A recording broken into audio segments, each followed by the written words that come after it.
निर्देश दिया जा रहा है? श्रावणी मेला का 4 सोमवारी पड़ रहा है, उसके लिए भी पूरी तैयारी है और जितने इम्पोर्टेंट लोकेशन हैं उस पे सभी पर पुलिस पदाधिकारी और दंडाधिकारियों की प्रतिनियुक्ति की गई। खास करके एक मेन मकसद है कि जितने भी श्रद्धालु और कांवड़िया जो आते हैं वो कांवड़ लेकर के आते हैं, जल लेकर के आते हैं, वो जलाभिषेक शांतिपूर्ण तरीके से कर लें और उनको कोई किसी तरह की बाधा उत्पन्न नहीं हो। इसी के लिए सारी तैयारियां की गई है और पुलिस पदाधिकारियों की प्रतिनियुक्ति की गई है।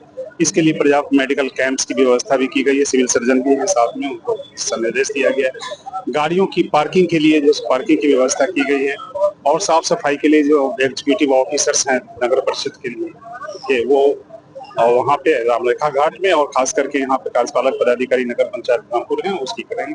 बेसिक एम्यूनिटीज सुविधाएं उपलब्ध रहेगी और कांवड़िया जो है सब श्रद्धालु और या जितने भी श्रद्धालु हैं वो शांतिपूर्ण तरीके से जलाभिषेक करेंगे। किसी तरह की यही प्रशासन की अपेक्षा है।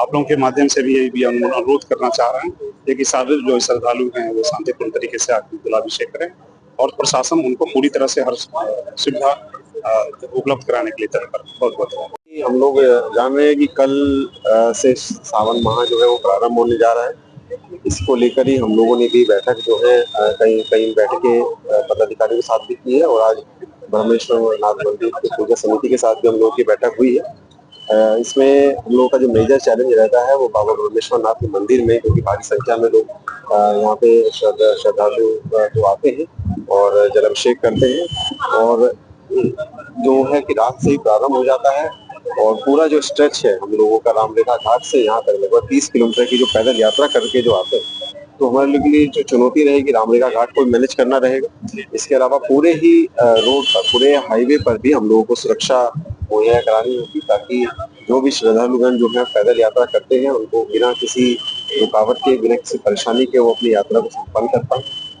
बाबा के मंदिर में जो है वहाँ पे हम लोगों ने चाक चौबंद व्यवस्था सुनिश्चित करने के लिए कई बैठकें की है।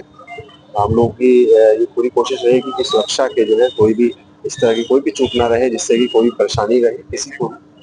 हम लोग आज एक भ्रमण करेंगे, इस भ्रमण के दौरान हम देखेंगे कि किस तरह से हम लोग और व्यवस्था को बेहतर कर सकते हैं, क्यूइंग को और जो इसकी लाइन लगती है उसको और बेहतर जिसको किया जा सकता है। पार्किंग की व्यवस्था हम लोग उसको भी ध्यान में रख रहे हैं क्योंकि बहुत भारी संख्या में श्रद्धालु आते हैं। पार्किंग को भी उचित हम लोग समय देकर उस पर निर्धारण किया जाएगा। इसके अलावा जो है सीसीटीवी पहले से ही कैंपस में इंस्टॉल्ड है, लेकिन हम लोग उसको और बढ़ाने के लिए प्रयासरत है ताकि किसी भी अवस्था में कोई भी असामाजिक हरकतें कोई नहीं कर पाए। इस तरह की तमाम तरीके की हम लोगों की जो है वो एजेंडा पॉइंट्स पे आज डिस्कस किया है और भी हम लोग जो है भ्रमण के समय बक्सर से आने के दौरान सर वन वे रहेगा क्या? जी, बक्सर कोलंबर से लेकर बाबा ब्रह्मेश्वर नाथ मंदिर तक में जो पूरा जो हाईवे है वहाँ पर हम लोग वन वे के माध्यम से ही एंट्री अलाउ करेंगे। वन वे होगा, जो दोनों ही तरह की जो गाड़ी आती है ऑनबोर्ड और रिटर्न जर्नी वाली, वो दोनों ही एक दो लेन वाला जो है उसको पकड़ लेंगे और जो दूसरा वाला जो लेन होगा वो सिर्फ श्रद्धालु के लिए जो है वो सुरक्षित